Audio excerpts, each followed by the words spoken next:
இந்த எஃப்ஐஆர் எப்படி லீக் ஆச்சுன்றதை கண்டுபிடிக்கணும் அப்படின்னு சொல்லிட்டு சென்னை உயர்நீதிமன்றம் உத்தரவிட்டிருந்தது அல்லவா? நான் ஏற்கனவே சொன்னேன், இந்த ஸ்பெஷல் இன்வெஸ்டிகேஷன் டீம்னா அதில் இருக்கிறவங்கலாம் வெறும் எஸ்பி தான், நேரடியாக நீதிமன்றத்துக்கு அவங்க பதில் சொல்ல போகிறதில்ல, உயர் அதிகாரி கீழே தான் வேலை செய்கிறாங்க அப்படின்ட்டு. ஸோ இந்த எஃப்ஐஆரை யார் யாரெல்லாம் ஆக்சஸ் பண்ணியிருக்காங்கன்னு சொல்லிட்டு இந்தியன் எக்ஸ்பிரஸ், ஹிந்து போல பிரபல நாளேடுகள், பிரபல தொலைக்காட்சி நிறுவனங்களில் வேலை செய்யக்கூடிய பத்திரிகையாளர்கள் அத்தனை பேரையும் அழைச்சி ஃபோனை கொடு, ஓப்பன் பண்ணி கொடுன்னு எல்லாரோட ஃபோனையும் சீஸ் பண்ணி ஓப்பன் பண்ணி கேட்குறாங்க.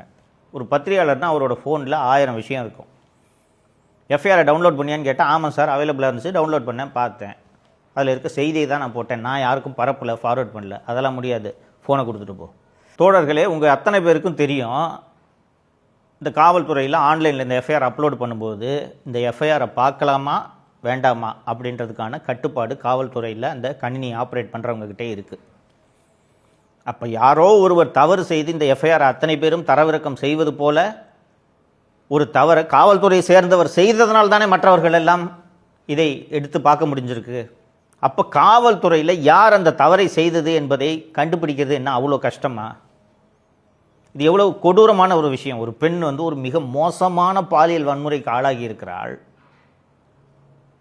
இன்னும் நிறைய பெண்களுக்கு அது நடந்திருக்கு. அத்தனை பேரும் அமைதியாக பிரச்சனை வேண்டான்ட்டு கம்ப்ளைண்ட் கொடுக்காமல் இருக்காங்க. ஒரு பொண்ணு தைரியமாக நான் கொடுக்குறேன் கம்ப்ளைண்ட்டுன்னு ஒரு பொண்ணு கம்ப்ளைண்ட் கொடுக்குது. அந்த பொண்ணோட ஃபோன் நம்பரு, டீட்டெயிலு, அப்பா பேர், வீட்டு அட்ரெஸ்ஸு, எந்த பிரான்ச்சில் படிக்குதுன்ற விவரத்தெல்லாம் தூக்கி வெளியில் விட்றாங்கன்னா இது என்ன மாதிரியான காவல்துறை?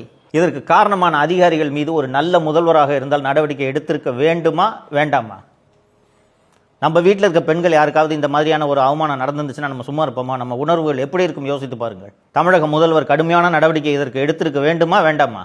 இன்னைக்கு வரைக்கும் அந்த எஃப்ஐஆர் லீக் ஆனதுக்கு காரணம் யாருன்றதை கண்டுபிடிக்கவும் இல்லை, நடவடிக்கையும் எடுக்கல.